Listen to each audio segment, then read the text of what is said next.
Aujourd'hui, ouais, je te dirais de déléguer, ça nous a changé la vie.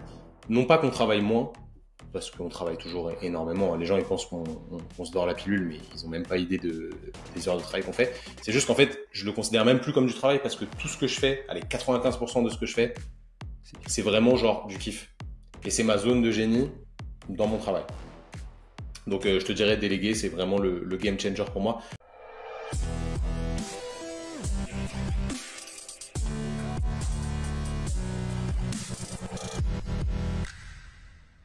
Quelques mots, un petit peu te présenter, dire qui tu es, d'où tu viens, ce que tu fais aujourd'hui, et ce sera déjà pas mal. Ouais, ce sera déjà pas mal. Alors moi, je m'appelle Thomas, je viens de la banlieue parisienne, exactement du 78, et je suis kinésithérapeute de formation. Alors normalement, tu vois, je suis toujours associé à mon associé Simon, et meilleur ami aussi, évidemment. Les podcasts, on les fait rarement tous les deux, parce que c'est toujours un peu chiant d'avoir deux échos, je trouve, mais bon, je vais parler en son nom aussi. Et du coup, on est les gérants d'une société qui s'appelle Training Therapy, où on peut dire qu'on a digitalisé un petit peu la kinésithérapie actuellement. On est les pionniers là-dedans en France du moins. Et on forme aussi les kinés à faire ce qu'on fait, donc à développer de meilleurs skills pour être meilleurs avec leurs patients et pour un peu plus s'éclater au cabinet, avoir plus de plaisir dans leur travail, quoi. Ouais, super. J'étais content de te parler il y a quelques semaines pour la toute première fois dans un échange sur un épisode de podcast aussi. Yes. On a des entrepreneurs qu'on connaît en commun et je me rappelle différentes conversations avec des personnes qui m'ont dit tu dois absolument parler aux deux gars de Training Therapy, ils sont trop sympas, ils sont comme toi, etc. C'est bien, ils nous ont dit la même. Ah ouais. Donc en effet, j'ai bien kiffé l'échange qu'on a eu ensemble et puis du coup, je suis hyper content de t'accueillir, enfin de vous accueillir, mais de t'accueillir toi du coup sur l'épisode aujourd'hui. Et pour démarrer, ce que j'aime bien faire au niveau des épisodes, pour donner un petit peu de contexte, et c'est vrai que c'est des sujets qui m'intéressent particulièrement, c'est de connaître un petit peu le parcours de chacun, de comment on en est arrivé là aujourd'hui. Donc aujourd'hui, vous avez votre société tous les deux, vous êtes anciens kinés, donc vous pratiquez plus aujourd'hui, c'est ça, hein? Alors, on pratique plus depuis quelques mois parce qu'on n'a pas le temps en soi et que le système français ne nous plaît plus, tu vois. Donc, nous, on est vraiment des gens assez droits dans leurs bottes et on assume ce qu'on pense, tu vois. Donc, en fait, on veut pas faire un peu les mythos à utiliser un système qu'on n'aime plus, qui nous correspond plus, contre lequel on se bat un petit peu parce que c'est un système qui respecte pas vraiment les kinés qui travaillent bien. Donc, tu vois, ce serait antinomique de continuer à bosser et de dire, ouais, le système, il est pas bon, etc. C'est un peu un problème d'ailleurs aujourd'hui. Tous les kinés, ils se plaignent, on n'est pas payé assez, les kinés qui travaillent mal, ils sont payés plus que nous et tout. Mais pour autant, ils continuent à poncer ce système-là. Et pour nous, tu vois, d'un point de vue cognitif et d'un point de vue valeur, ça nous correspond plus. Donc, on le fait plus. Ça se trouve, si les choses changent, si on arrive à faire changer les choses, si on arrive à pas imposer la manière dont on pense, mais améliorer cette méritocratie chez les kinés, à savoir que les kinés qui travaillent bien soient bien rémunérés pour bien suivre leurs patients et pour avoir les moyens de bien suivre leurs patients. Peut-être qu'on retravaillera. Moi, j'ai jamais fermé la porte. C'est vraiment une passion. Je suis passionné par mon métier, hein. J'adore aider les gens, soigner les gens. C'est vraiment ce que j'aime. C'est juste que actuellement, je le fais différemment, même si au final, dans le fond, ça change pas grand-chose. Et on pourra en parler. T'en es l'exemple. Tu m'as raconté des choses que tu as fait avec des kinés qui, moi, me donnent envie de me taper la tête Ouais. contre la table. Mais malheureusement, c'est ça aujourd'hui la réalité, tu vois. Et si on veut se battre contre ça, il faut assumer ce qu'on pense et c'est ce qu'on fait. Donc pour l'instant, on travaille plus vraiment au cabinet, même si on a nos cabinets qui sont à nous, avec nos collègues qui travaillent dedans, parce que eux, ils n'ont pas passé le pas encore de changer ou d'avoir une méthode de pratique un petit peu hybride. Mais voilà, c'est un métier qu'on aime en soi, c'est juste qu'il n'est pas respecté selon nos propres valeurs. Je dis pas que si vous travaillez encore en tant que kiné, vous êtes un vendu, c'est absolument pas ce que je suis en train de dire. Mais pour nous, ça nous correspond plus et on s'éclate plus à faire la kinésithérapie de la manière dont on l'a fait actuellement. Ouais, ouais, c'est vraiment ce qu'on ressent de l'extérieur. En tout cas, c'est mon point de vue. C'est de vraiment de dire, OK, il y a un système qui vous correspond plus, mais par contre, vous êtes quand même passionné, même habité par ce métier-là. C'est un truc Bien sûr. qui vous tient vraiment à cœur. Je serais curieux de connaître un petit peu l'avant ça. C'est quoi alors, on va parler plutôt de toi, du coup, maintenant, ici, C'est c'est quoi similaire, hein, tous les deux, ce sera Ouais. similaire. De toute façon, on a Ouais, parce qu'en beaucoup plus vous êtes de ressemblances meilleurs amis là-dessus. et je pense que tu y Ouais, reviendras ouais. dessus. Mais c'est quoi le parcours et comment vous en arrivez à vous dire un jour on veut devenir kiné? C'est quoi vos parcours? Alors pour Simon, ça va être vraiment les blessures dans le sport parce qu'il a eu affaire à des kinés et il s'est dit bah ça a l'air stylé comme taf. J'aime bien tout ce qui est médical, etc. Et j'ai la flemme de faire médecine, Ouais. ce qu'il a bien fait, hein, évidemment, parce que c'est extrêmement pénible comme étude. Nos deux sœurs et son médecin, tu vois. Ok. On a chacun une sœur, chacune est médecin. On a vu ce que c'était, c'est très compliqué. Si vraiment on est passionné par ça, ok, mais c'est vraiment très long, c'est dur. Il y a vraiment des histoires de hiérarchie et tout. C'est pas forcément ultra cool. Et moi, perso, mec, je sais même pas pourquoi j'ai voulu devenir kiné. Je me suis dit, bah vas-y, ça a l'air stylé, on a l'air de bouger, faire un peu de sport. Je suis jamais allé chez le kiné de ma vie. Jamais, jamais, jamais. Donc je savais pas vraiment ce que c'était. Et je pense que si j'avais eu la malchance d'aller chez le kiné et de tomber sur un kiné qui est naze, à savoir qui pose des électrodes, qui met des ultrasons et qui s'occupe pas de toi, bah au final j'aurais pas fait kiné, je pense. Parce que je me serais dit, voilà, c'est éclaté comme métier. Donc au final, tant mieux que j'y sois pas allé. Parce que voilà, dans mon idée, c'était un truc un peu mixte, coach, un peu médecin, tu vois. Et au final, c'est ce que je fais aujourd'hui. Donc c'est cool, je me suis pas trompé et j'ai vraiment kiffé dès que j'ai commencé à travailler. Je t'avoue que l'école de kiné, c'était pas forcément ultra kiffant parce que c'était un peu à l'ancienne et à part sortir et faire du sport, bah on n'apprenait pas forcément grand-chose d'intéressant en soi, du moins dans ma pratique, mais voilà, c'est venu un petit peu comme ça. Moi, j'ai fait une année de médecine à Paris pour avoir kiné, que je n'ai pas eu par médecine parce que j'étais trop nul, on va pas se mentir. Et du coup, après, j'ai fait une année de prépa classique pour rentrer en école de kiné. Et on s'est rencontrés à Rennes avec Simon, à l'école de Rennes, parce qu'on a bougé de Paris, parce qu'on en avait marre de la capitale. Et on s'est rencontrés là-bas, et puis ça a direct matché. Je me rappelle le première soirée, on est rentrés ensemble, et on s'est dit, vas-y mec, on va faire un truc. Je crois à l'époque, on réfléchissait à un truc pour les obèses, pour les aider à maigrir, mais en même temps traiter leur pathologie, etc. Mais on pensait déjà à un truc différent, tu vois, qui n'a jamais abouti réellement, hein, ce premier projet-là. Mais au final, on a fait quelque chose de différent aujourd'hui et c'est cool, tu vois, c'est la destinée, on va dire. C'est,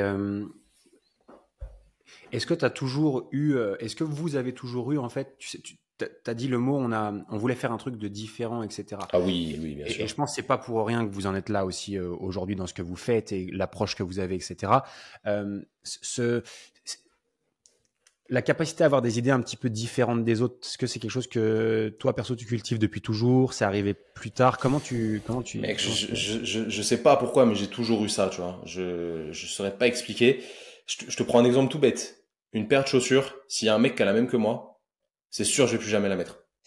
C'est sûr, je vais jamais la mettre parce que je vais me dire, putain, c'est pas unique, c'est pas, tu vois, et ça depuis tout petit, j'ai toujours voulu faire les choses différemment, au grand malheur de mes parents, je pense. Et tu vois, j'ai toujours été le mec qui a des très bonnes notes, mais qui se fait virer de cours tout le temps, qui se fait même virer du collège, qui fait que des conneries, qui se bagarre, etc. C'était un peu antinomique, tu vois, je voulais pas faire normal, je voulais pas faire soit le cancre, soit le mec qui est intello, tu vois, tu vois le mix entre les Ouais, bien deux. sûr. Mais je sais pas pourquoi. C'est pas genre un truc où je me dis non, il faut que je fasse différent. C'est parce que vraiment j'aime pas faire comme les autres. Parce qu'en fait, je pense que je m'ennuie. Tu vois, si je creuse un petit peu, tu fais une petite introspection, etc. J'aime découvrir des nouvelles choses. J'aime défricher. Vraiment, ça c'est quelque chose que j'adore. Et j'aime prendre des risques en fait, tout simplement. Donc, je pense que ça a toujours été comme ça. Et en soi, Simon, c'est pas exactement pareil parce que c'est pour ça que le business marche bien aussi. C'est parce qu'on est ultra complémentaires là-dessus. Lui, c'est quelqu'un qui capitalise sur des choses qui fonctionnent bien. Tu vois, quand quelque chose fonctionne, il va réitérer, etc. pour stabiliser les choses et faire en sorte que ce soit pérenne. Moi, dès qu'il y a un truc qui roule, bah, c'est bon, ça me saoule, tu vois. C'est peut-être Ouais. aussi pour ça qu'on a un peu arrêté la kiné en cabinet. J'ai arrêté un petit peu plus tôt que lui parce que c'est triste à dire, tu vois, mais au bout d'une dizaine d'années, on n'a jamais fait le tour. Mais je m'ennuyais, en fait. Je m'ennuyais Ouais. parce que c'est quand même répétitif. Les patients, c'est les mêmes. Moi, la plupart du temps, hein, je faisais quasi que de l'épaule. Au bout d'un moment, j'avais poncé l'épaule, hein, on va pas se mentir. Je voyais peut-être avec ma pratique qui était un petit peu différente de la norme, encore une fois. Je voyais, je pense, 70 patients différents pour des épaules par semaine, ce qui est énorme, c'est vraiment monstrueux. Et au bout d'un moment, tu vois, j'avais l'impression d'avoir fait le tour. Ce qui est faux, parce que tu apprends toujours de nouvelles choses, évidemment. Mais je sais pas, je m'ennuie assez rapidement et j'ai envie de découvrir de nouvelles choses. Donc peut-être que c'est cette motivation-là qui fait que on fait les choses différemment, entre guillemets. Et ouais, je sais pas, c'est pour résumer, je vais te dire que j'aime pas être un mouton, quoi. Ouais. Dans quelle mesure tu penses que, que ça peut être un gros avantage, justement, le fait de vouloir pas être normal? Alors, je pense que ça peut être un avantage si la peur, parce que j'allais dire si t'as pas peur, mais c'est faux en fait, on a tous peur, tu vois. Tout le monde a peur, c'est un sentiment qui est normal. Si la peur ne te frise pas, tu vois, te bloque pas, c'est bon, tu vois. Si la peur est un driver, justement, une motivation pour dire, OK, ça m'excite, j'ai un peu peur, mais j'aime bien cette sensation parce que je vais découvrir des nouvelles choses, etc. Ça, c'est plutôt positif. Et en plus, je sais pas si ça répond à ta question, mais en plus, je pense qu'il faut avoir la capacité d'être un acharné de travail pour ne pas avoir encore plus peur de travailler pour découvrir de nouvelles choses et le fait que ça paye pas tout de suite. C'est comme Mm. s'il y a un mec, je sais pas, qui cherche des os de dinosaures. Il va creuser un endroit, il va se dire, je suis sûr à cet endroit-là, il y a un os de dinosaure. Il va creuser, il va creuser, il va creuser. Il va pas le trouver direct. Ça va prendre du temps pour qu'il trouve le truc. Et il va pas lâcher. Il va avoir vraiment cette abnégation. Il va creuser, creuser, creuser, creuser. Et quand il l'aura trouvé, tu vois, tout le travail qui aura été fait, certes, ça aurait pu faire peur à certaines personnes, parce que si tu le mets sur le papier, tu dis, bah mec, tu vas creuser pendant 10 mois pour trouver un petit os de dinosaure. Et bah, lui, il va être content à la fin d'avoir fait le truc. Et c'est même pas le fait de découvrir l'os. Quand il va découvrir l'os, il va être content. Mais c'est plutôt tout le travail qu'il a accompli. Il s'est dit, putain, pendant 10 mois, j'ai bossé comme un ouf pour atteindre un truc qui est ce qu'il est et qui lui procure du plaisir sur le moment T, mais au final, c'est plus le chemin, tu vois, qui était intéressant pour les profils comme moi, je pense. Tu vois, je te dis ça parce que une fois que j'ai atteint un objectif, Tu t'ennuies vite et il faut passer à la. exactement. Et en fait, le fait d'atteindre l'objectif, ça me fait plaisir, mais sans plus. Et je pense qu'il y a pas mal de sportifs qui vont le comprendre. Je prends l'exemple du CrossFit parce que c'est un sport qui me parle, tu vois. Dans le CrossFit, il y a de l'haltérophilie. L'haltérophilie, c'est soulever des barres, etc. Il y a une barre qui est un petit peu mythique, c'est arracher 100 kilos, donc faire un snatch à 100 kilos. Tu vois, c'est stylé, tout le monde se dit ok, bon bah c'est vraiment une belle barre. Il y a plein de mecs qui courent après ça, et moi le premier, je me suis inscrit au CrossFit pour faire 100 kilos à l'arraché. Le jour où je l'ai fait, et je te jure, hein, pendant 4 ans, j'y pensais. Je me disais putain, faut que je le fasse, faut que je le fasse. Je m'entraînais dur pour le faire et tout. Le jour où je l'ai fait, j'ai eu un petit frisson d'émotion, tu vois, quand je l'ai fait. Genre j'étais content. J'étais heureux, tu vois, c'était un sentiment positif. Ça a duré une demi-seconde. Et après, j'ai posé la barre, j'ai dit, ok. Et après, il y a quoi? 105, 110, ouais, bon, 110, ça m'excite pas trop. Refaire 100, ouais, refaire, ça va être cool. Mais vas-y, c'est quoi la suite, en fait? Et tu vois, je pense que les profils comme moi, on s'assoit jamais sur ce qui est acquis et on essaye de faire des nouvelles choses. Souvent, on se trompe, et on pourra en parler après. Souvent, on fait des erreurs. Celui qui fait pas d'erreurs, c'est juste un menteur, en fait, ou quelqu'un qui a énormément de chance, mais je pense que ça n'existe pas. Et c'est pas grave. En fait, tu prends de tes erreurs pour créer des choses meilleures après en t'étant trompé, tout simplement. Et c'est comme ça. Mais voilà, tu vois, moi, je pense que les profils comme moi, on aime plus le chemin, vraiment le travail, parce qu'on aime le travail. Je pense que toi aussi. Moi, je suis quelqu'un vraiment, j'aime travailler, tu vois, ça me dérange pas. Tu me dis aujourd'hui, on va travailler 20 heures. Franchement, ça va pas me faire peur, premièrement, et ça va me faire plaisir. Je suis content. Tu vois, Ouais. ça me procure une émotion positive. Donc, on aime le chemin, on aime travailler et on aime défricher des nouvelles choses. C'est cool. Ouais, c'est génial et c'est cool que tu partages ça. Moi, ça me parle beaucoup et j'ajoute un truc et je serais curieux d'avoir ton point de vue là-dessus.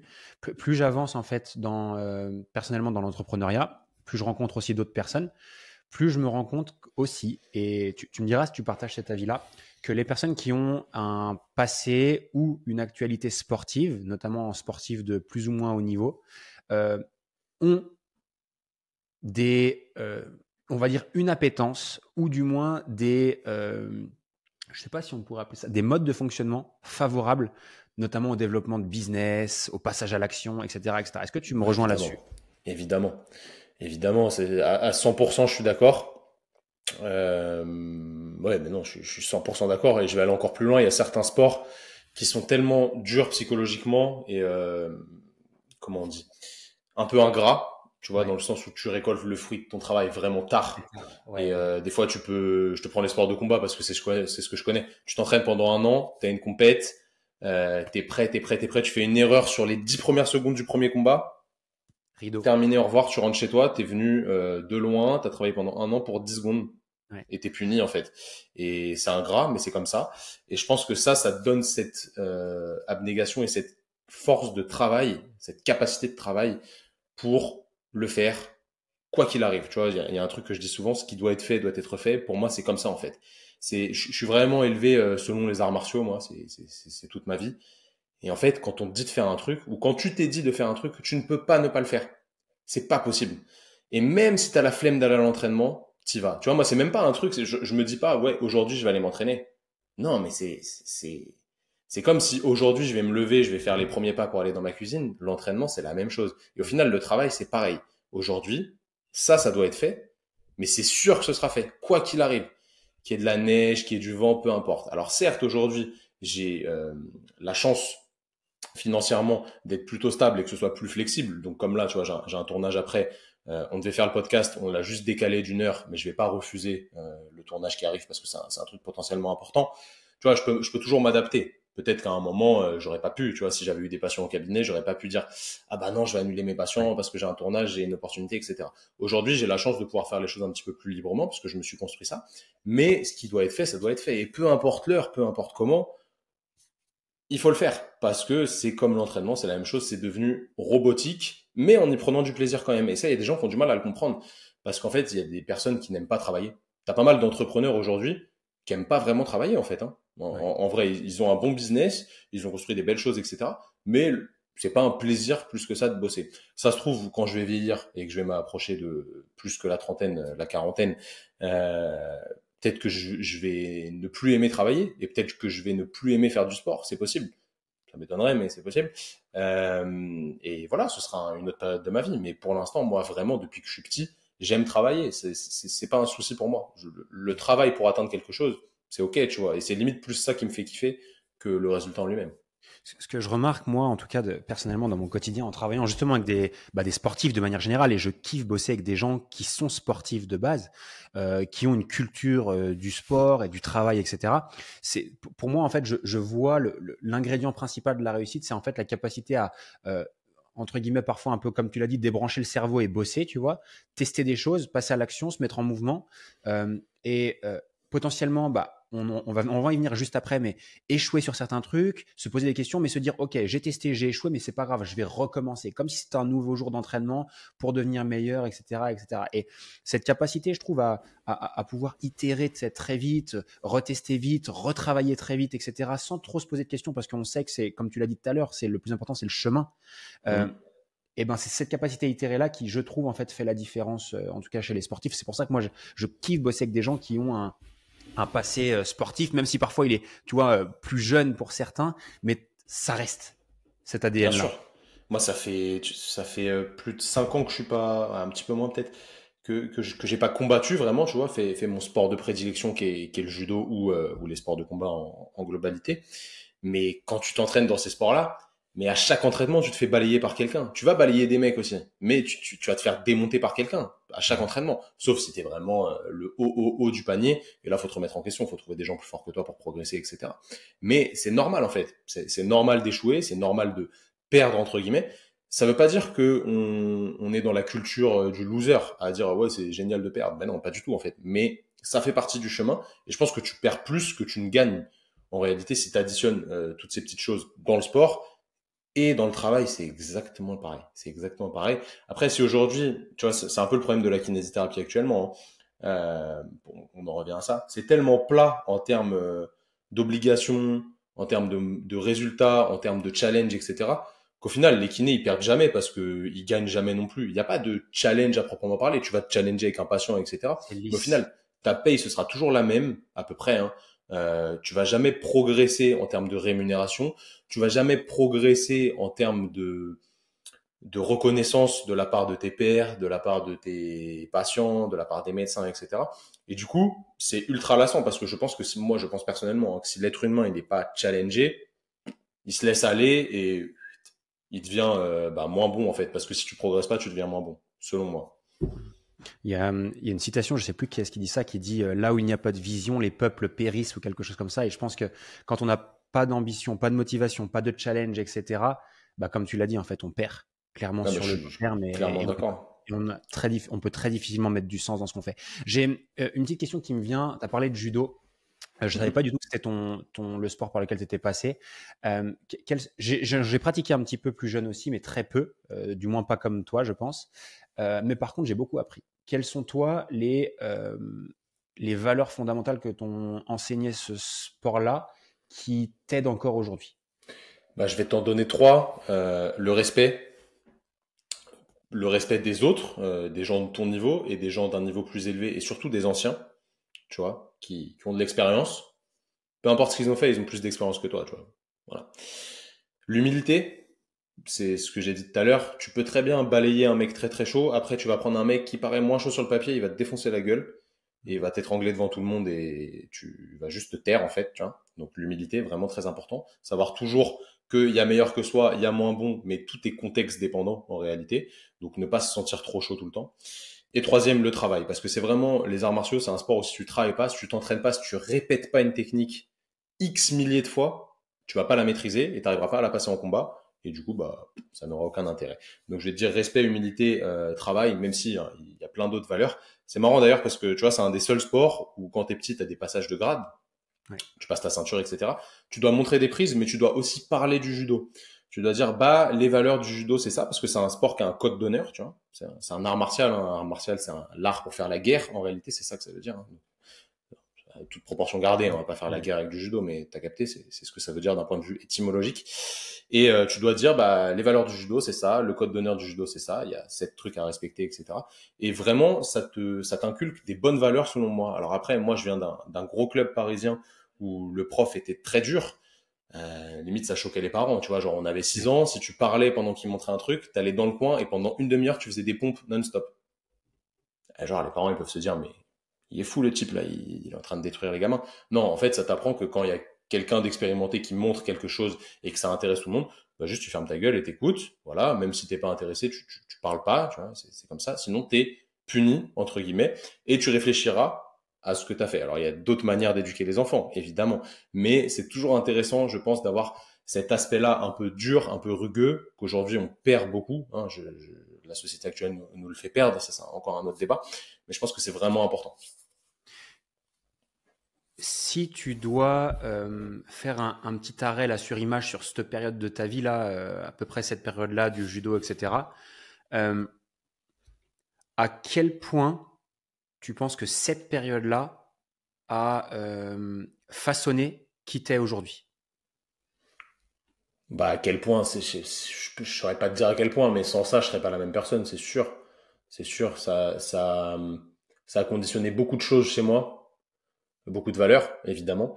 Et ouais, non, non, sans ça, je serais pas la même personne. Mais après, tu sais, c'est un truc, c'est un sport où tu t'entraînes beaucoup. On va dire en gros un entraînement tous les 2 jours pendant 2 à 4 heures. Et au final, ça conditionne ta vie quand t'es petit. Hmm. Donc, tu passes limite plus de temps au dojo qu'avec tes parents, tu vois. Donc, non, c'était ultra important. Sans ça, je pense que je serais pas là où je suis, où je ferais autre chose, où je réfléchirais pas de la même manière, c'est sûr. Tu sais, j'ai souvent cette discussion. Bon, moi, j'ai baigné dans un autre sport qui est aux antipodes niveau valeur, etc., qui est le foot.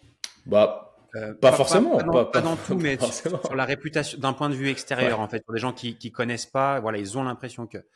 Et moi, je me bats toujours dans les discussions à dire que c'est ce qui a sauvé ma vie, en fait, le foot. Tu vois. C'est-à-dire, c'est là où j'ai appris à être d'abord un petit garçon, puis un jeune garçon, puis un jeune adulte, puis un adulte, tu vois, autonome, etc. C'est là où j'ai commencé à comprendre comment interagir avec les autres, l'humilité, le partage, le fait de se fondre dans un collectif, le fait de participer à mon niveau à la réussite des autres, euh, le fait d'être à l'écoute, le fait de toujours vouloir, ou du moins d'essayer d'apprendre, tu vois, toutes ces choses-là. Et je sens le foot, personnellement, sans ce sport-là, clairement, je serais absolument pas la personne que je suis aujourd'hui. Ah, Tu mais vois. c'est sûr, c'est sûr. Après, le truc qui est bien dans les sports co comme ça, c'est qu'il y a vraiment cet esprit d'équipe. En réalité, les gens disent que les sports individuels, un peu comme les sports de combat ou autres, il n'y a pas cet esprit d'équipe. C'est pas vrai. Tu vois, dans le judo, il y a vraiment une Club, équipe. il y a des, bien sûr. Ouais, il y a des compétitions par équipe et tout. Donc vraiment, tu t'entraînes avec les mêmes personnes, tu tournes avec les mêmes partenaires, etc. Donc c'est individuel certes sur le papier, mais tu as un truc d'équipe et justement, c'est très important d'un point de vue juste humain et sociétal de te mélanger à des gens qui sont différents de toi. Tu vois, et c'est ça, tu le retrouves forcément dans le foot aussi. Donc je pense que oui, de toute façon, chaque sport qu'on pratique vraiment intensément et par lequel on est animé, bah ça nous apprend plein de choses, tu vois. Donc c'est cool. Pour moi, c'est un passage obligatoire. Quand tu peux te mouvoir faire du sport, et encore aujourd'hui, on a le handisport pour les gens qui ont des déficiences, etc. Donc, ça remplace tout aussi bien.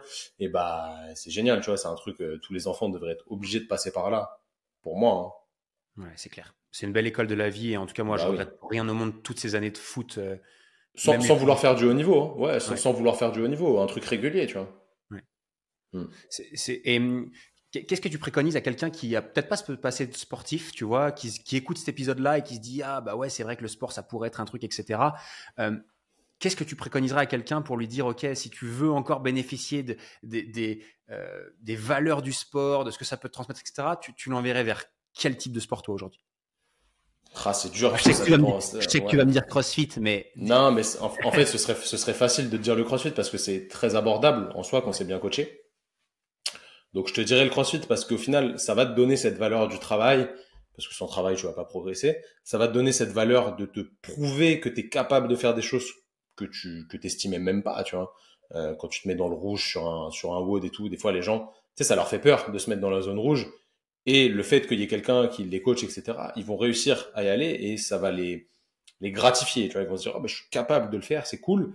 Et du coup, ça va les amener à se dépasser dans le taf et tout. Donc, je te dirais le CrossFit, évidemment. En vrai, tous les sports sont bons. Tu vois, ça dépend de l'appétence de la personne pour chaque technique sportive à proprement parler. Mais le plus abordable, ce serait peut-être le CrossFit. Ou sinon, en vrai, la course à pied. Hein, mais bon, ouais.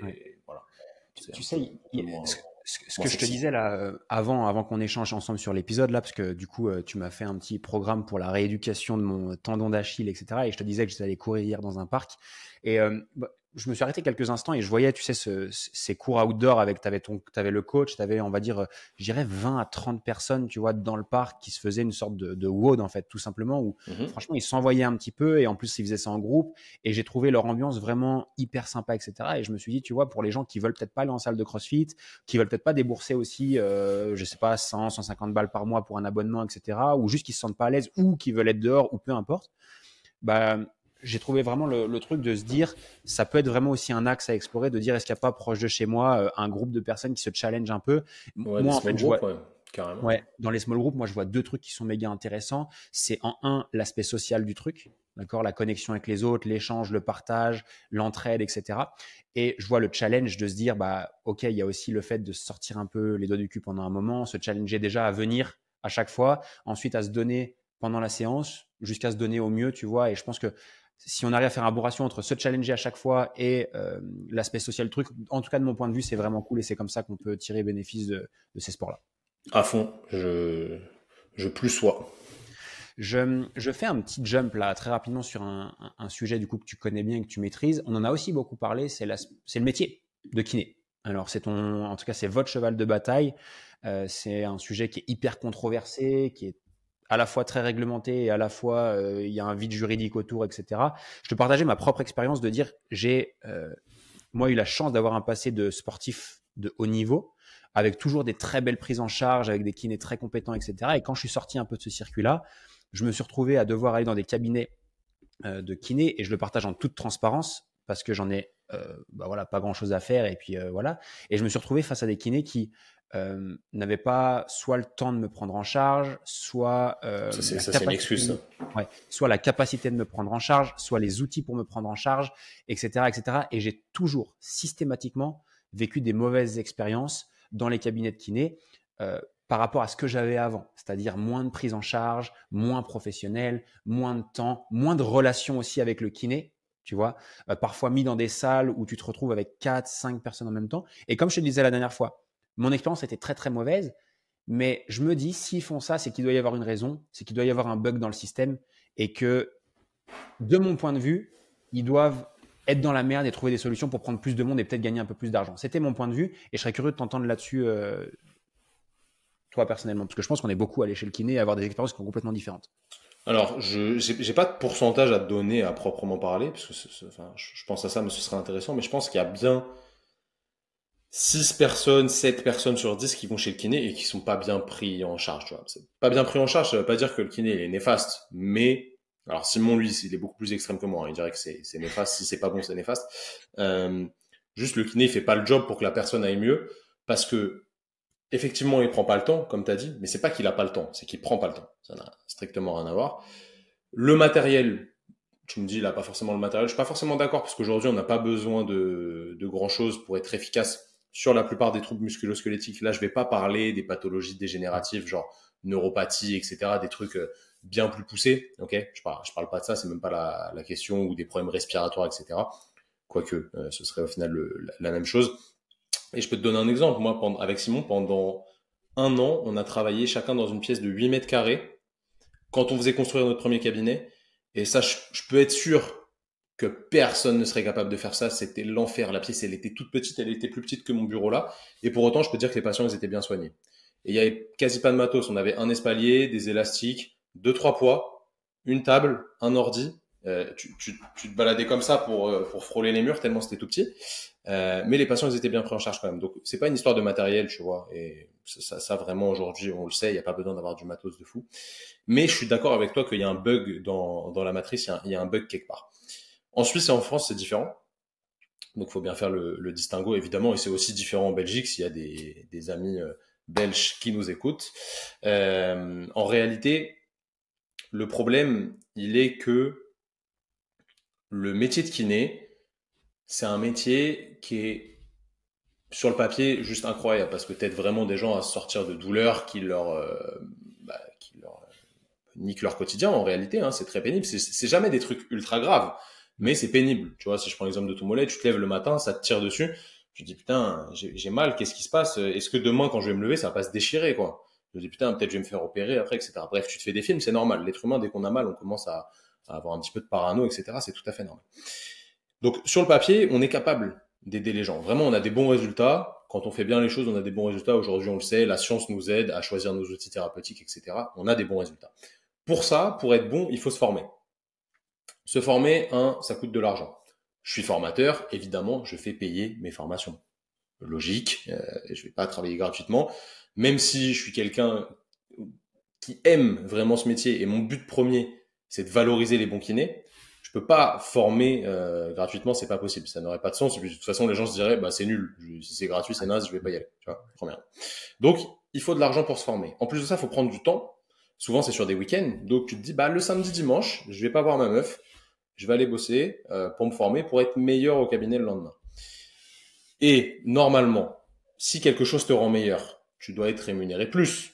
Ou du moins, tu dois avoir peut-être plus de reconnaissance de la part des patients, plus de reconnaissance de la part de la sécurité sociale, donc être rémunéré plus. Mais ça, c'est pas le cas en fait. Parce qu'aujourd'hui, t'es pas libre de tes tarifs en France. Tu peux mettre des dépassements d'honoraires si tu veux. Mais le soin de kiné, c'est 16,13 €. Ça a augmenté un tout petit peu là. Je vais garder 16,13 € parce que j'adore ce chiffre. C'est 16,13 € la demi-heure. Là-dessus, tu prends à peu près 50% de charge. Donc il te reste 8 balles. Au final, ça fait 16 balles l'heure. Toute proportion gardée, hein, je ne critique absolument aucun métier, ceux qui me connaissent le savent. Le salaire d'une femme de ménage, plutôt bien payé, entre guillemets, c'est à peu près la même chose. Franchement, Ouais, c'est à peu voir près un la peu même chose. plus. Ouais, Voir un peu quelqu'un plus. à son compte, c'est à peu près la même chose. Pas de problème, c'est pas une question de valeur. Je dis pas que soigner des gens c'est mieux que faire le ménage. Moi, si c'était dégueulasse chez moi, ça m'embêterait beaucoup pour travailler. Donc c'est quelque chose qui est très important pour moi. Je remercie la personne qui fait le ménage chez moi. Merci à elle vraiment. Et je suis très content de la payer. Vraiment, il y a aucun souci là-dessus. Mais c'est la même chose, tu vois. Et les gens en fait dans leur inconscient, ils se disent kiné, bof, c'est quasi comme médecin. Tranquille, ils roulent en BM, ils ont leur cabinet, ils ont leur maison, c'est facile pour avoir des crédits immobiliers quand tu es dans le médical, paramédical. Donc en fait, tu as la belle vie. Et en fait, les kinés, ils vivent au-dessus de leurs moyens, tu vois. Parce que eux-mêmes, ils sont dans cette matrice-là et ils se disent, bah au final, je gagne plutôt bien, il y a pas mal d'argent qui rentre sur mon compte parce que oui, je fais 8 heures, 20 heures, donc au final, 16,13 € fois 2 par heure, ça fait 32 balles. Tu le multiplies sur 10 heures par jour, ça fait allez, environ Ouais, 300. 350 € la journée. Au final, ça te fait rentrer du chiffre sur le mois. Sauf que tu te fais atomiser la moitié. Après, tu payes tes impôts sur le revenu, t'es une vache à lait pour l'État. Bref, on connaît. Hein. Et au final, il te reste pas énormément. Et petit à petit, tu t'en rends compte. En fait, plus tu travailles, plus tu t'en rends compte. Et tu te dis, mais c'est pas normal en fait. Parce que moi, je prends du temps pour aller me former. Pour être meilleur, je peux pas faire payer plus cher les patients parce que c'est du soin, donc ça demande une égalité, il faut que tout le monde soit traité de la même manière, etc. Ceux qui peuvent pas se payer des soins, bah, c'est compliqué pour eux, je peux pas faire payer plus cher, j'ai toujours ce dilemme en moi, etc.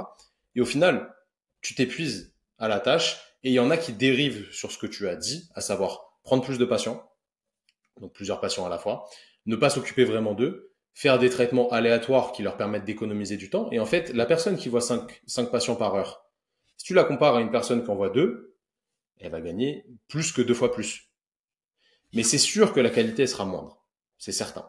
Sauf si tu arrives vraiment à t'organiser. Allez, je pense que actuellement, tu vois, pour l'avoir vécu, 3 patients par heure, ça le fait si tu as un grand plateau et que tu peux te permettre de voir chaque patient 20 minutes seul, à faire quelques thérapies passives, à discuter avec la personne, à refaire un petit bilan pour bien être La objectif dans relation ce que tu reste, fais. la relation reste méga importante aussi. On est d'accord. Exactement. Donc tu passes du temps avec la personne et après tu lui files un programme d'entraînement, un programme de rééducation qu'elle va faire pendant 30 minutes, 1 heure toute seule. Toi tu la supervises sur le plateau et au final la personne elle sera restée 1h20, 1h30. Elle aura bossé de manière effective pendant 1 heure et toi tu seras occupé d'elle à parler, avoir une relation, etc. pendant 20 minutes. Ça le fait. Au-dessus de ça, franchement c'est pas jouable et c'est sûr que le soin il est pas bon. Mais du coup, ceux qui travaillent mal, ils gagnent plus que ceux qui travaillent bien. Tu vois, donc j'avais fait un post Instagram c'est le post qui a le plus buzzé sur notre Insta. C'était un espèce de post Twitter, kinésithérapie, entre parenthèses définition, 2 petits points. Un des rares métiers où plus tu es mauvais, plus tu gagnes. Et c'est réel en fait. Aujourd'hui, les kinés qui gagnent beaucoup d'argent, c'est ceux qui travaillent très mal. On va pas se mentir, c'est des usines, tu vois, ils voient plein de gens. Et j'ai travaillé dans un cabinet comme ça. Moi, je faisais pas ça, mais mes collègues faisaient ça. C'était le premier cabinet dans lequel j'ai bossé. Et c'est réel, c'est réel. J'avais un collègue qui voyait 4 patients à la fois. Donc, en fait, il avait 5 pièces. Il mettait un patient dans chaque pièce. J'ai connu ça. Et, Ouais. et lui, il allait dans son bureau. Il ouvrait son Mac. Il se mettait The Mandalorian. C'était à l'époque de The Mandalorian. Il regardait une série pendant une demi-heure. Hop, la demi-heure sonnait. Il allait débrancher les mecs. Tac, tac, tac, tac. 4 après. Hop. Donc, en fait, il envoyait 8 par heure.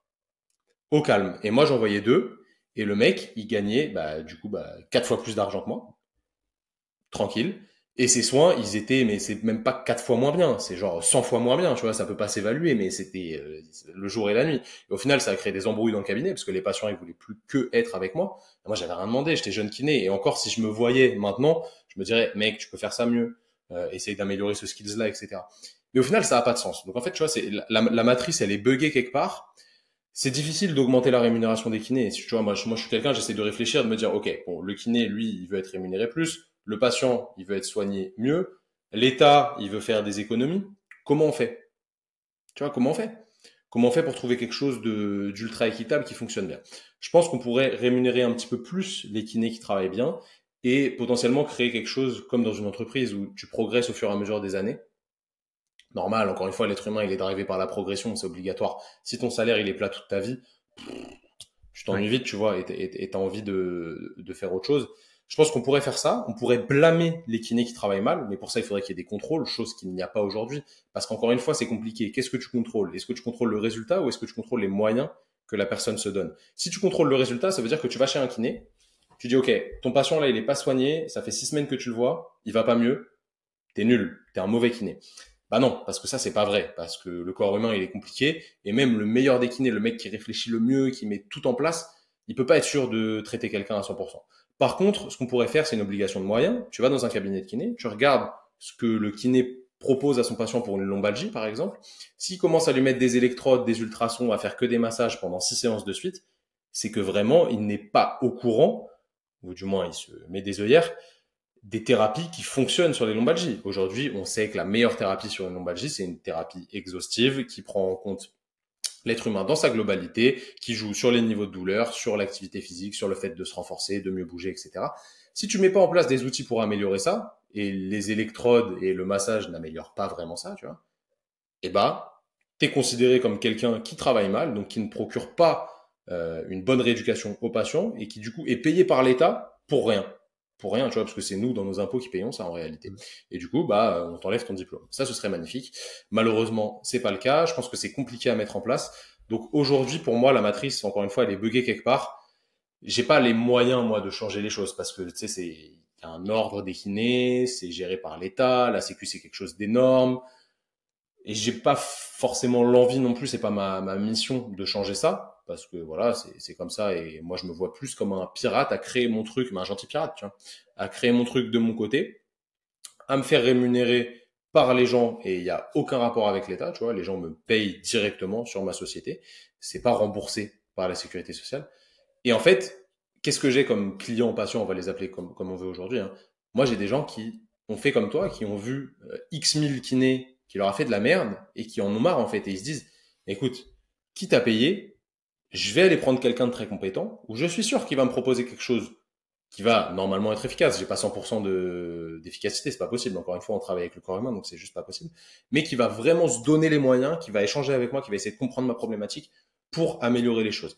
Et il y a de plus en plus de kinés qui sont en train de faire ça, et tant mieux, tant mieux, tant mieux, tant mieux. Si on arrive à créer ce système-là, c'est magnifique. Malheureusement, tu vois, ce qui est critiquable chez moi, c'est qu'il y a certaines personnes qui peuvent potentiellement pas se le payer. Je suis OK avec ça. Tu vois, moi, tu vois, je connais les points négatifs de mon système. Après, encore une fois, c'est une question de choix, c'est une question de motivation. Je peux te dire que j'ai eu des clients qui ont fait des traits sur certaines choses dans leur vie pour se payer une rééducation avec nous. Voilà. Je dis pas que tout le monde doit faire ça, mais c'est possible. C'est possible. Ouais, génial. De toute façon, je suis 1000% aligné avec ce que tu as dit et j'appuierai vraiment sur le fait que alors, c'est valable s'il y a des kinés qui nous écoutent, mais je pense que c'est valable pour n'importe qui pense que sa vie ira mieux si demain l'État vote tel ou tel truc ou aide tel ou tel truc ou que son employeur augmente son salaire pour X ou Y raison.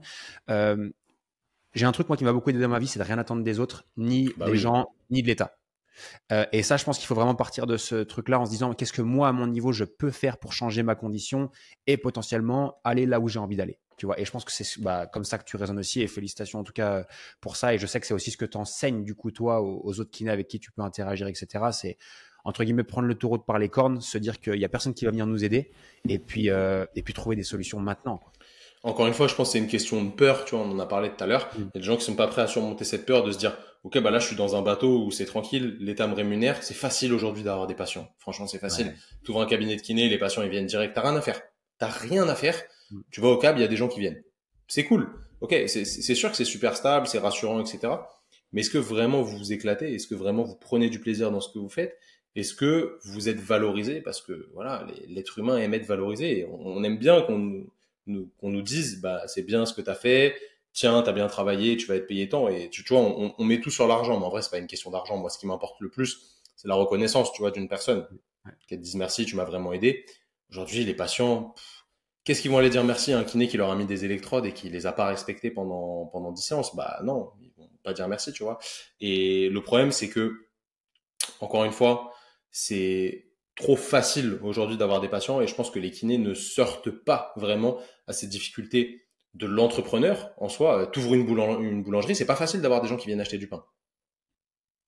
C'est la réalité parce que c'est pas remboursé. Tu vois, nous, vu que c'est remboursé, les gens ils viennent, ils consomment. Bon, de toute façon, chez le kiné, je paye pas. Ouais, mais ça n'a pas de sens, tu vois. Donc, encore une fois, tu l'as dit, moi, je préfère ne rien attendre de personne, j'ai rien à me reprocher. Je fais mon truc, ça plaît pas aux gens, j'en ai rien à foutre. Tant que mes clients, ils sont contents, c'est ce qui m'importe le plus, tu vois. Moi, ce que j'aime vraiment, encore une fois, ma mission numéro un, c'est d'aider les gens à ne plus avoir mal. C'est ça qui m'importe, tu vois.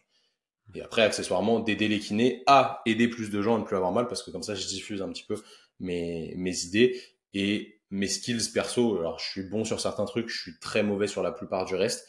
Donc voilà, encore une fois, j'appuie là où je sais le faire.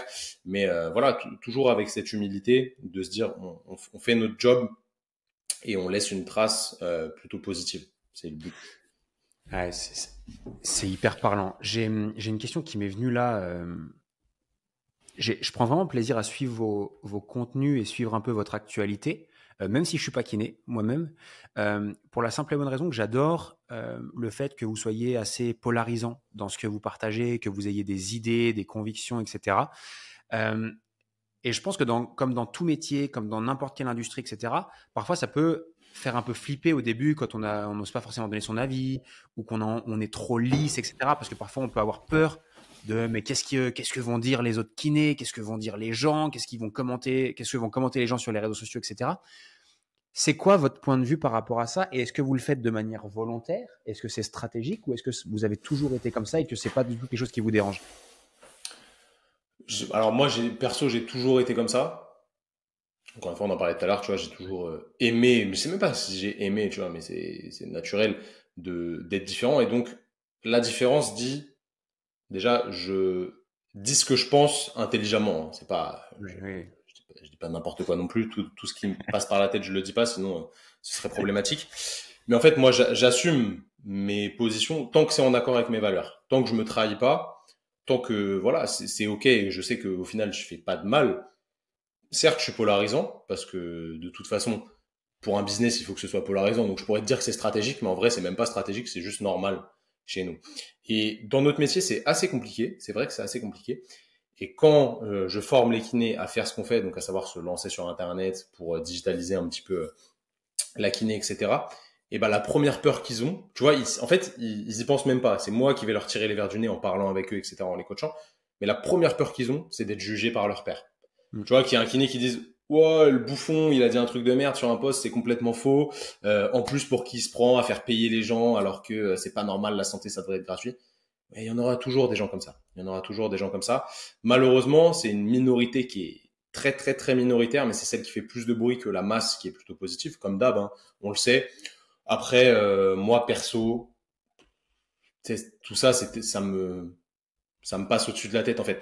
Quand il y a quelqu'un qui est négatif sur les réseaux, ça arrive très rarement. Franchement, ça arrive ultra rarement. Ça arrivait plus au début, quand on avait un peu moins de notoriété. Après, il y a une chose aussi qui, je vais pas faire le Tony Montana, mais il y a une chose qui change aussi, c'est que quand même le milieu de la kiné, il est petit et les gens ils savent qu'on va se croiser. Ouais. Ils savent qu'on va se croiser. Et après, moi, alors je dis pas que si un mec qui a mal parlé, je vais lui casser la tête. Mais encore une fois, c'est intéressant d'ailleurs que dès que je fais une vidéo avec quelqu'un avec qui on s'était jamais rencontré ou que les gens viennent en formation et qui m'ont jamais vu, ils me disent mais c'est incroyable, t'es pareil sur les réseaux qu'en vrai. Mais en fait, oui, je suis pareil sur les réseaux qu'en vrai. Moi, je suis la même personne. Donc, si tu me parles mal dans la rue, bah, je m'en fous, tu vois, je vais passer. Tu me parles mal sur les réseaux, je m'en fous, je vais passer. Après, si tu dépasses les bornes, on va s'expliquer, tu vois, c'est normal. Mais c'est jamais arrivé. Heureusement, parce que je pense que les gens sont quand même intelligents, même à travers un téléphone. Tu vois, les gens sont pas bêtes. Et souvent, en fait, les attaques qu'on prend sur les réseaux et tout, je parle pour la globalité, hein, des gens qui se lancent sur Internet, c'est juste un problème de compréhension.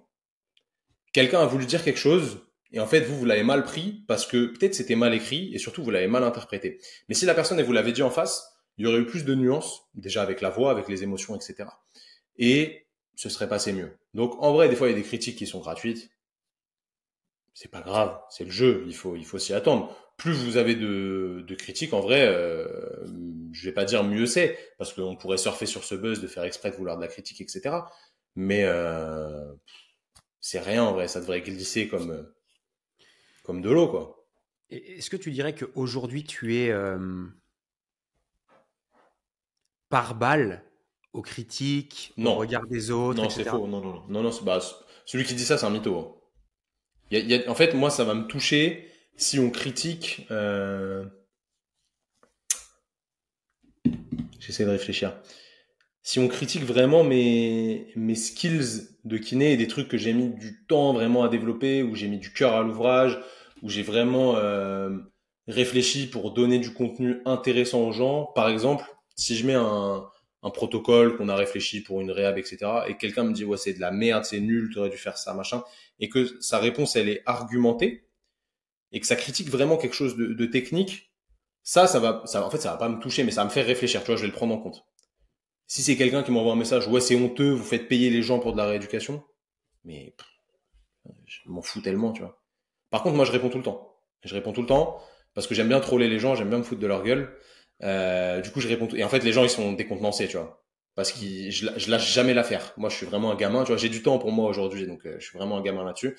Et au final, je les saoule avant qu'ils me saoulent. Ouais, top. T'as une idée de pourquoi ça vient, notamment sur l'aspect skills, donc compétences, pourquoi ça vient de chercher un peu plus? Alors, je te dis ça, mais c'est ultra rare. Franchement, c'est méga, méga rare.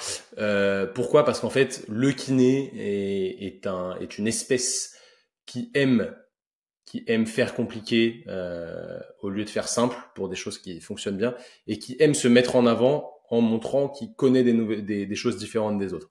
Et ça, vraiment, c'est un truc de fou. T'as beaucoup de gens en formation qui vont aller montrer leur science, machin. Oui, mais telle étude a dit que. Ok, ok, ok. Ouais, très bien. C'est intéressant, c'est cool. Maintenant, qu'est-ce que t'en fais sur le papier? Qu'est-ce que t'en fais dans ta pratique? Ok, bon. Du coup, tu peux te le garder pour toi, tu vois. Et en fait, c'est beaucoup de un peu concours de tub. Ouais. moi, je connais ça, j'ai lu ça, donc je te ramène ma science. Ok, c'est cool, merci. Mais qu'est-ce que ça amène aux autres? Qu'est-ce que ça apporte? Et en quoi tu aides les autres avec ça? Bah, la plupart du temps, très rarement ça aide les autres. Et en fait, c'est un peu cette idée de se montrer, moi je connais plus. Donc vraiment, le kiné, il aime bien se comparer. Mais en réalité, dans les faits, il se compare pas parce qu'encore une fois, il est dans la matrice comme tous les autres. Hein. Donc Ouais. voilà. Qu'est-ce Il que y a pas c'est? beaucoup d'humilité chez les kinés. C'est ça que je sais. Ça va être ma conclusion là-dessus. Ouais, mais je vois très bien et je pense que de toute façon, on a des professions qui sont similaires. Je pense que bah, moi, ma Comme profession chez de les base, coachs, qui est ouais. celle de Bien coach sûr. sportif, Bien sûr. c'est un peu la même chose. C'est OK, moi, j'ai la meilleure méthode d'entraînement, c'est moi le meilleur coach, j'entraîne mes clients mieux que toi, j'ai de meilleurs résultats, etc., C'est etc. ça. Et je me paluche un petit peu sur mes compétences et mes deux, trois photos Instagram et je te fais croire que je suis le meilleur, grosso modo. C'est ça, Euh, c'est ça, c'est ça. Donc, en ouais. fait, je pense que c'est tous les métiers de service en vrai. En fait, je pense que c'est partout, surtout. Ouais, carrément. Ouais, je pense Carrément. que c'est partout et après il faut juste être confiant dans ses capacités, etc., sa capacité à aider les autres et voir clair en son objectif et le poursuivre. Point. Quel est l'avenir de Training Therapy? Est-ce que c'est quoi votre vision et c'est quoi la suite? Alors aujourd'hui il y a les formations, il y a la communauté qui est grandissante, etc. C'est quoi votre vision sur le long terme et où est-ce que vous voulez emmener TT, comme je lis sur ton t-shirt? TT, ouais. On veut emmener TT à être, en fait, c'est peut-être bête à dire, tu vois, il y a des gens qui vont me prendre pour un fou, mais tant mieux. Être la référence, en fait, de la bonne pratique de la kinésithérapie. Il faut vraiment comprendre que training thérapie, c'est pas moi, tu vois. Training Ouais. thérapie, c'est un système. C'est pour ça d'ailleurs que c'est pas mon nom. Les gens savent que je m'appelle Thomas, tu vois, mais c'est pas mon nom. Et peut-être qu'un jour je m'effacerai et que je serai plus là. Mais moi, j'aurais été un peu le starter de ça. J'aurais pris un peu les risques pour lancer ça. Mais vraiment, on veut que les gens se disent, ok, je vais chez un kiné qui est certifié ou autre par Training Therapy, je vais être bien pris en charge. Je vais être bien pris en charge. Cette personne, elle va m'aider à me sortir d'une problématique musculo-squelettique, encore une fois. Et vraiment, je vais avoir de la qualité dans le soin. Donc en fait, nous, notre vision, elle est vraiment de redorer le blason de la kinésithérapie sur le musculo-squelettique, encore une fois, je le répète, si jamais il y a un kiné un peu chelou qui passe par là, et remettre la méritocratie au centre de notre profession. Parce que pour moi, c'est ultra important, tu vois, un kiné qui travaille bien, il doit être récompensé vis-à-vis de ça. Donc en réalité, le but, c'est ça, et aussi de démocratiser un peu cette pratique hybride de la kiné à distance, un peu en présentiel, un peu à distance, parce que pour moi, c'est le futur. On n'est pas à l'abri d'une autre pandémie, etc. Et à l'époque, nous, nos cabinets de kiné ne pouvaient pas ouvrir au début euh, du lockdown là. Donc voilà, c'est, je pense, nos deux manières de laisser une trace positive. Tu vois, c'est vraiment de faire un espèce de gage de qualité chez les kinés sans l'associer à mon nom encore, j'en ai rien à foutre, tu vois. Et ça pourrait être encore un autre nom de marque, je m'en fous. C'est juste que les gens soient bien traités parce qu'ils sont suivis par des kinés bien formés et aussi donner la capacité aux kinés de travailler à juste rémunération et voilà en accord avec leurs valeurs. Donc la vision elle est un petit peu double là-dessus, mais c'est un espèce de changement de mentalité autour de la santé quoi. Ah, génial, c'est puissant, hein, c'est puissant. Et pour terminer, j'aurais une dernière question pour toi et j'aimerais revenir sur la. Bon, on a quand même, ça a été un peu notre fil conducteur, mais parler vraiment plus généralement de l'entrepreneuriat, notamment de l'entrepreneuriat en ligne, etc. J'ai l'impression que même le switch que vous aidez vous personnellement les kinés à faire, c'est de passer d'un job dont on est esclave à un entrepreneur un peu plus libre. Ah mais carrément. Euh, et, et aujourd'hui, je pense que les gens qui vont écouter ce podcast sont tous déjà dans cet état d'esprit de dire je veux être un entrepreneur libre, etc. Ce que vous êtes aussi, parce que vous faites partie de groupes d'entrepreneurs, etc. Vous tendez, enfin, vous avez envie de faire grossir ce business, etc. J'ai une question à te poser, c'est euh, qu'est-ce qui vous a fait le plus grandir sur les 3 dernières années, du coup, en tant qu'entrepreneur? Et ouais, quelles sont les actions, ouais, quelles sont les actions, quelles sont les choses, quelles sont les rencontres que vous avez faites qui vous ont le plus aidé à avancer dans dans ce chemin-là, ce cheminement entrepreneurial? C'est une bonne question. Pour faire très simple, je te dirais la délégation. Oser déléguer des choses, même si ça fait peur au début. Au début, on voulait rien déléguer, vraiment rien. Pas le montage des vidéos, pas la gestion administrative des mails, pas le marketing, parce que le marketing, tout le monde met un gros mot dessus, mais c'est pas du tout un gros mot. En fait, c'est juste la façon dont tu présentes tes services en soi, hein, pour faire simple. Et dont 100% des entreprises ont besoin sur la Exactement. planète. On voulait pas déléguer et au final, on s'est rendu compte que, certes, moi, je suis capable de te monter une vidéo qualitative. Je suis capable de traiter des mails. Je suis capable de faire du marketing. Mais l'énergie que ça me procure de le faire, j'aime bien, mais c'est pas non plus, ça me fait pas kiffer de ouf. Tu vois, moi, ce que je kiffe, c'est faire ce qu'on fait là. Faire du contenu, parler, euh, voilà, exposer l'entreprise aux gens, etc. Tu vois, être un petit peu le fer de lance, hein, de cette société. Gérer mes collaborateurs, gérer mes suivis avec mes clients, être dans l'humain, être dans la création. C'est ça que j'aime. Le reste, j'aime bien, mais sans plus. Et en fait, il y a surtout des gens qui le font de manière bien plus efficace que moi, et bien mieux. Et même si je les paye pour faire ça, parce qu'au début on se dit, oh non, j'ai pas envie de payer 50 balles un réel pour Instagram, c'est trop cher. Mais en fait, le retour sur investissement, il est tellement important. Et puis la personne, déjà d'une, parce que je parlais d'une femme de ménage tout à l'heure, moi j'adore donner du travail aux gens. Genre les rémunérer pour qu'ils travaillent et ils sont contents de travailler, tu vois. Parce qu'aujourd'hui, il y a des gens qui trouvent pas de taf. Mon monteur, bah franchement, il a pas énormément de demandes parce que les gens ils osent pas le payer. Et en fait, il travaille tellement bien que même si là il me disait bah écoute, j'augmente mes tarifs, j'espère qu'il va pas écouter, euh, je le paierai quand même parce que il est trop fort, il kiffe trop ce qu'il fait. Ça se voit qu'il prend du plaisir quand il le fait parce qu'il y met l'âme et les vidéos elles sont incroyables. Enfin moi je les trouve incroyables. Il comprend tout ce que je lui dis, on échange ensemble, c'est trop cool. Et je suis hyper content de le faire travailler et je suis hyper content du résultat. Et le retour sur investissement, il est plus important que ce que je l'ai payé. Tu vois, c'est qu'un exemple. C'est un exemple. Mais aujourd'hui, ouais, je te dirais de déléguer, ça nous a changé la vie. Non pas qu'on travaille moins, parce qu'on travaille toujours énormément. Les gens, ils pensent qu'on se dort la pilule, mais ils ont même pas idée des heures de travail qu'on fait. C'est juste qu'en fait, je le considère même plus comme du travail parce que tout ce que je fais, allez, 95% de ce que je fais, c'est vraiment genre du kiff. Et c'est ma zone de génie dans mon travail.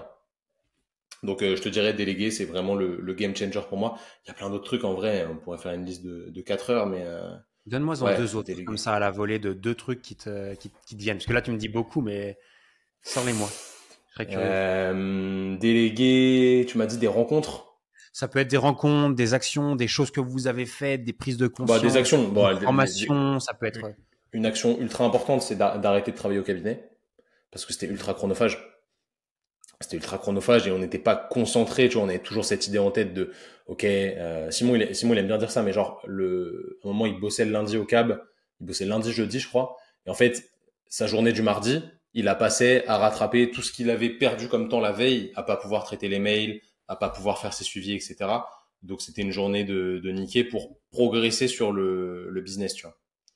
Donc franchement, d'arrêter de travailler au câble, je dis pas qu'il faut le faire, mais pour nous, dans le développement, c'était un choix à faire et c'était obligatoire. Donc limite, tu as des gens, peut-être, je sais pas, un mec qui se dit, aujourd'hui, je veux monter une société de lampes parce que j'adore les lampes, etc. et qui travaille à l'usine et qu'il est convaincu que son truc, ça va marcher. Une fois qu'il a assez de côté avec son taf à l'usine, peut-être qu'il va falloir qu'il arrête de travailler à l'usine pour se focus 100% sur ce business-là.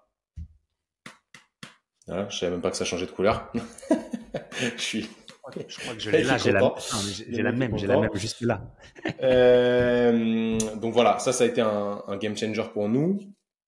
Et tu m'as dit prise de décision.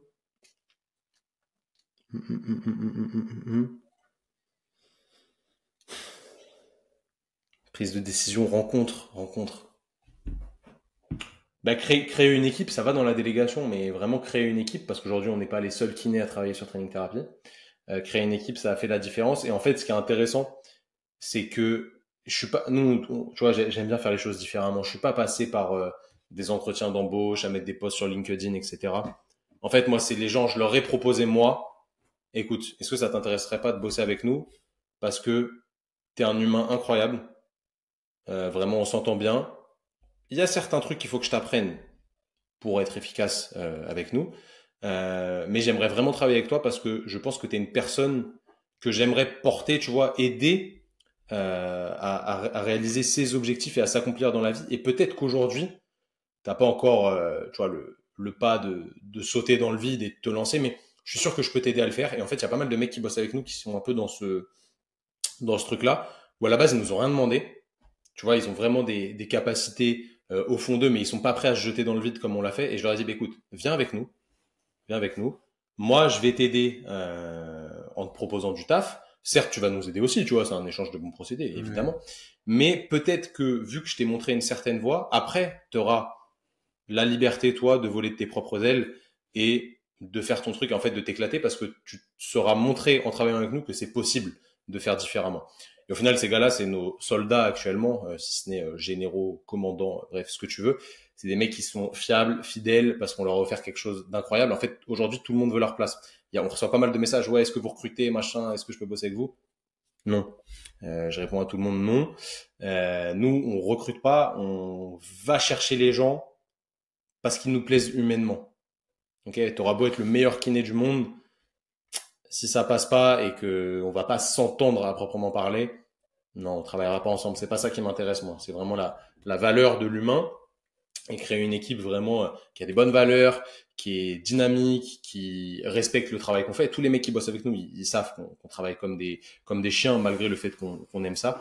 Et tu vois, ça fait la diff vraiment d'avoir une bonne équipe fiable où il n'y a pas de non-dit en fait. Dès qu'il y a un truc et il y a un problème, on le règle. Tu vas pas attendre une semaine à dire ouais mais ça me dérange qu'il fait. Non, nous vu que le courant passe bien, que c'est une vraie équipe comme une famille, on se dit bah écoute là je suis pas content de ce que tu as fait. Pour moi ça me va pas, t'as pas respecté ça etc. Et on parle, tu vois, il y a pas de problème, il y a pas de souci. Et je pense que c'est important de réussir à construire ça. Ça fait vraiment la différence parce qu'au final on n'est jamais tout seul. On avance beaucoup plus loin à plusieurs que seul. Top. Pour clôturer cet épisode ensemble, est-ce que tu as, je sais pas, une citation favorite, un mantra, un truc qui te guide un petit peu dans tes choix, etc. Je vais te dire un truc simple. Quand on veut, on peut, et quand on peut, on doit. Point. Donc voilà, Super. tout simplement. Écoute, Ça revient avec ce qui doit être fait de tout à l'heure, mais tu vois, pour moi, c'est réel. top. Merci beaucoup pour le partage. S'il y a des personnes Merci qui à ont toi. écouté cet épisode, qui veulent peut-être suivre davantage ce que vous faites chez Training Therapy, etc., où est-ce qu'ils peuvent vous suivre? C'est quoi les meilleurs endroits? Training Therapy sur Insta et YouTube, c'est vraiment le top. Si vous êtes des aficionados de TikTok, allez sur TikTok, mais bon, c'est pas notre plateforme favorite. Donc training comme entraînement en anglais et thérapie IE pour le petit côté Frenchy. Voilà, très simple à trouver.